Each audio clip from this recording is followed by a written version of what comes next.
La tensión crece en el Mar Caribe, en las costas de Venezuela, en Estados Unidos también, luego del anuncio de Donald Trump de una nueva fase de su ofensiva militar contra el narcotráfico en el Mar Caribe.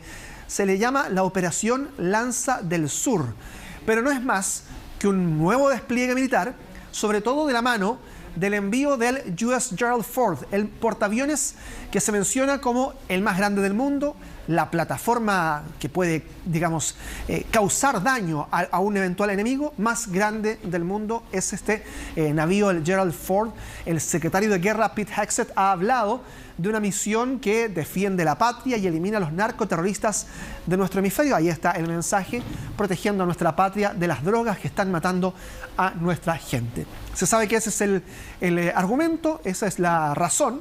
Ya, pero detrás está la posibilidad, se traduce? Claro, de que Nicolás Maduro pueda eventualmente sufrir también parte de las consecuencias de este ataque, digamos. Claro, porque si ya venía todo estos operativos que se estaban desarrollando, ¿por qué cambiar el nombre, anunciar una nueva fase? ¿Qué implica ese cambio? Claro, por ahora se habla de una flotilla mayor de navíos escoltas y también, por supuesto, un mayor despliegue de las Fuerzas Armadas. Se supo hoy en la mañana que hubo un nuevo ataque, llegando a 21 ataques en total contra botes presuntamente cargados con drogas ilícitas en el Caribe y otros también en el Pacífico. Hasta ahora más de 80 personas muertas en total en medio de estos ataques. Pero lo cierto es que hay muchísimas versiones cruzadas. En Washington también se ha mencionado, ¿no? Se replica parte de las cifras, perdón, de las frases, quiero decir, que ha esgrimido la Casa Blanca respecto de que Maduro podría tener los días contados, pero por ahora no hay, digamos, ningún tipo de argumento razonable que pudiese entregar que haya una operación en tierra, por ejemplo. Eso todavía no ha ocurrido. Se menciona que Donald Trump ya tiene en sus manos las opciones que tiene Estados Unidos, las Fuerzas Armadas, para realizar operaciones militares al interior de Venezuela.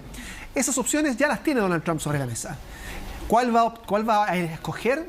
Eso es otro punto de la discusión que todavía no se sabe. Lo otro que algunos plantean es que pueda existir algún tipo de operación como para quebrar la interna del gobierno, de quienes rodean a Nicolás Maduro, y que por ahí podría ocurrir algo.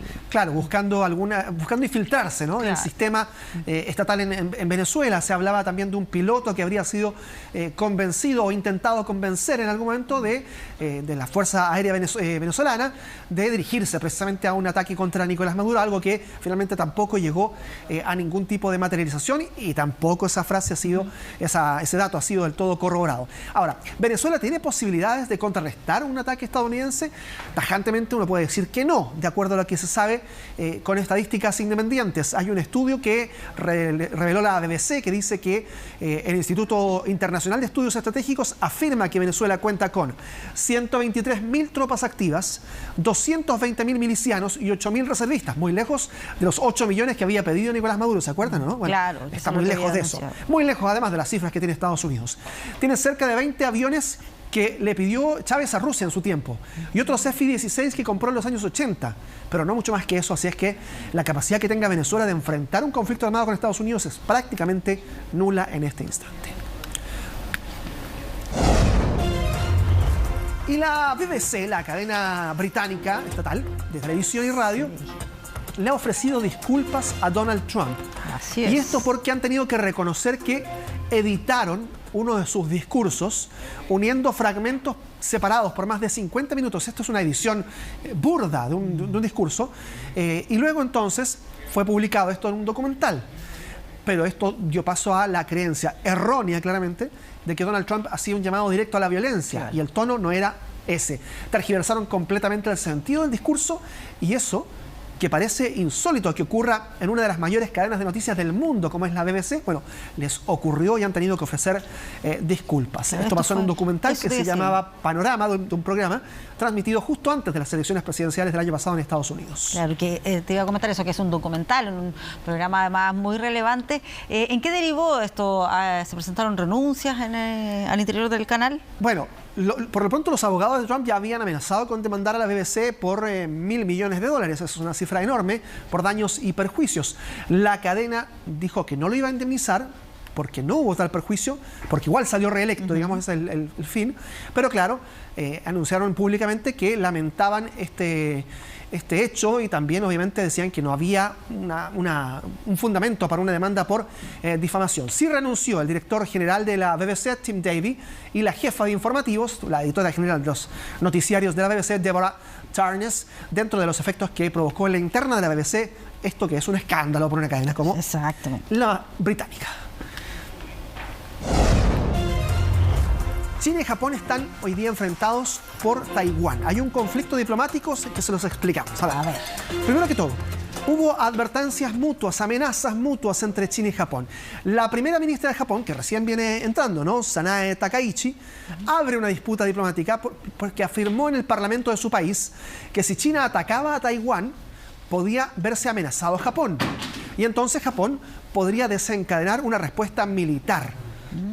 Y allí, de inmediato, cayeron muchísimas críticas sobre precisamente la primera ministra japonesa.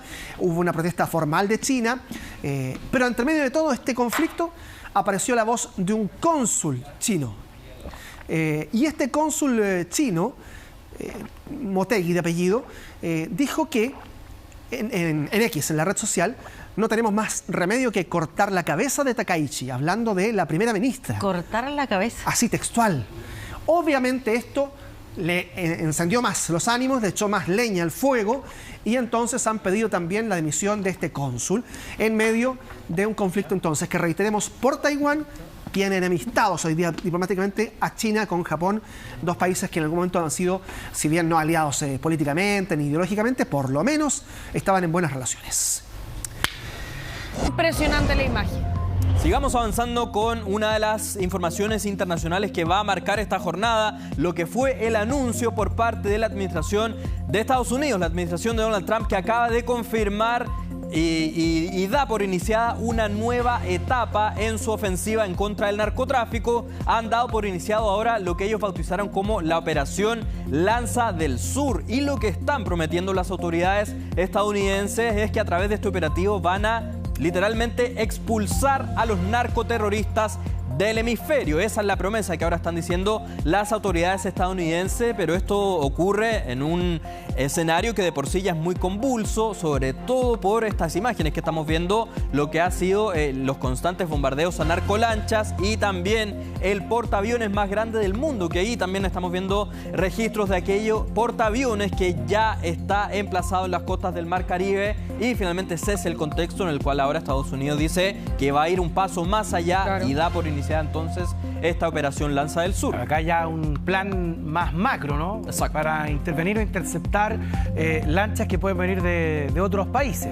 Sí, exactamente. Ahora, esta fue una información que dio a conocer el secretario de Guerra de Estados Unidos. Ahí tenemos el mensaje, quien además, recordemos, es el jefe del Pentágono, y dice que finalmente esta misión busca defender a Estados Unidos, expulsar a los narcoterroristas del hemisferio y así proteger, obviamente, a la ciudadanía de las drogas que están matando a tanta gente. Y con ese mensaje, finalmente, el jefe del Pentágono oficializa toda esta situación. Hasta este mismo momento, Donald Trump no se ha referido, no ha entregado ningún tipo de detalle respecto a qué pasos va a finalmente incluir este operativo Lanza del Sur. Lo único que hemos sabido respecto a aquello es que esto ocurre justo cuando el portaaviones más grande del mundo ya está en las costas del Caribe, y esto también ocurre, recordemos, hace unos días atrás Donald Trump dijo que él cree que Maduro tiene los días contados. Eso es algo que no se nos puede olvidar en medio de este creciente conflicto.